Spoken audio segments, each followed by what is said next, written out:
اور وہ جیل جانے سے بھی اس لیے ڈرتے ہیں کیونکہ وہ منشیات کے عادی ہیں. یہ میں پبلک ڈسکورس آج اوپن کرنا چاہتا ہوں. کیوں ہم چھپ چھپ کے یہ کمروں میں باتیں کرتے ہیں خان صاحب کی منشیات پہ؟ مجھے بتائیں. کوئی شخص اس کمرے میں بیٹھا ہاتھ کھڑا کر کے بتا دے کہ اس کو نہیں پتا خان صاحب کی منشیات کا. یہ ایک عجیب منطق ہے خان صاحب کی منشیات کی بات نہ کرو. چرس وہ اس زمانے سے استعمال کر رہے ہیں جب وہ کرکٹر تھے. یہ بات واضح ہے, پوری دنیا جانتی ہے.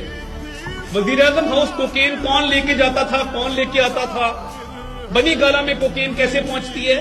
وہ یہ جیل اس لیے نہیں کاٹتا کہ اس کو یہ شک ہے کہ ہم اس کو کوکین نہیں پہنچائیں گے جب یہ جیل جائے گا. خان صاحب کو بھی گرفتار.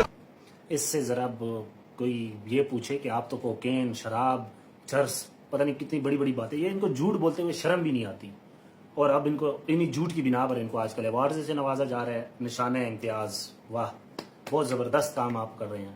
کدھر ہے وہ کوکین, کدھر گئی وہ شراب؟ عمران خان تو پچھلے 2 سالوں سے تقریباً جیل میں پڑے ہوئے ہیں, تو وہ نہ شراب آئی ہے, نہ ان کے کوکین آئے ہیں, نہ ان کو چرس مل رہی ہے. وہ تو اپنے جیل میں اپنی قید کاٹ رہے ہیں.